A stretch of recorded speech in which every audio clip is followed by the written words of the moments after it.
Welcome. I'm Jason Hill. I'm James Blackburn. And I'm Danny Lenski. And this is, keep playing. I'll bring it back out No later. Joke Survival. Preparations for the average family. I'm the singer and I don't want to. This is the musical episode. Yes. And this week's episode is going to be on finding food. And so in our first segment, we kind of briefly go over why it's so important to either have the knowledge or the skills to find food.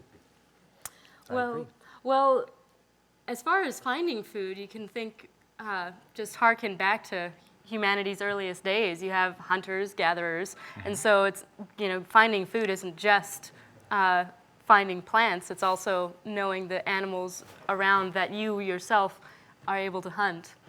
Very That's true. it. Matter of fact, I wrote a little song about it. Okay? Oh, all right, well, Which is already why I busting put that the back. guitar away so I could have an excuse to bring it back out. Okay. All right, it goes a little something like this. Okay, thank you. That was moving. Yeah, that was the best song I've ever written. Thank you kindly. You were a scholar.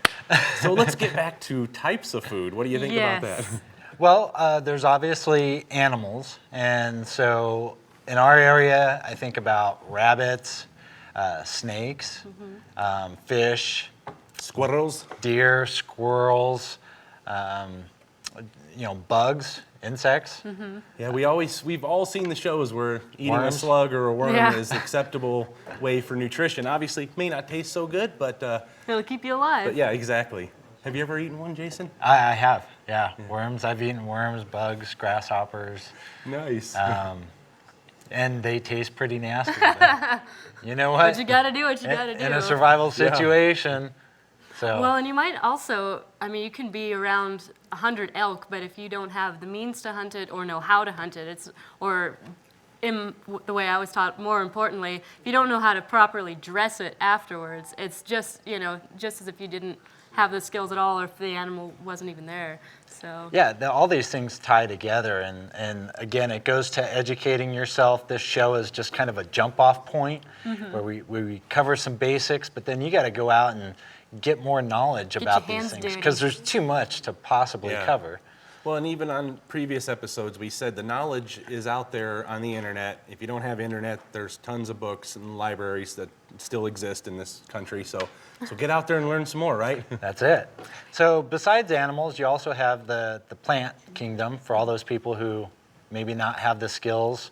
So then what's in your area? What can you eat, foraging through the woods or in your neighborhood? Right. Well, and it's, again, especially if you've just moved to an area, you might think, all right, well, I know that acorns you can eat but you have to cook them a little bit.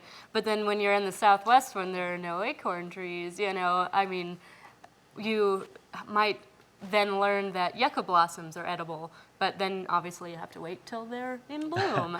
But. Which leads to seasons.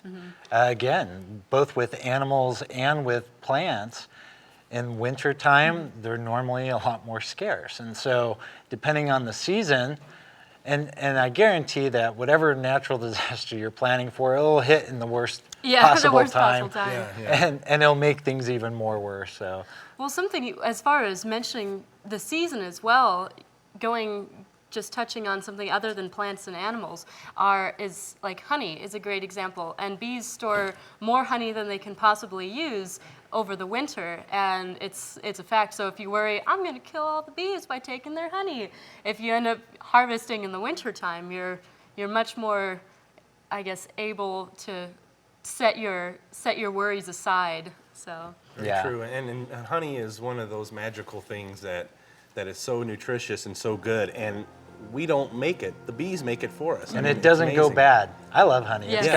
It also has some healing properties.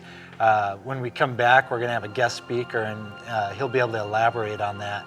But honey net doesn't spoil. It just lasts forever. That's true. Longer than our lifetime, that's for sure. Like cookies.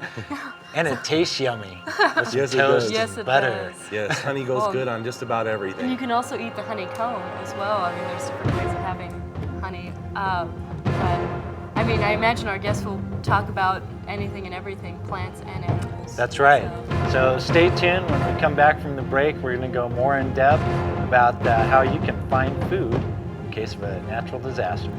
It's going to be great. I love the breaks, by the way. I know. Thanks, guys. Play us a song. Yeah. Play it. Let's hear it. Outro songs. Here we go. Ready and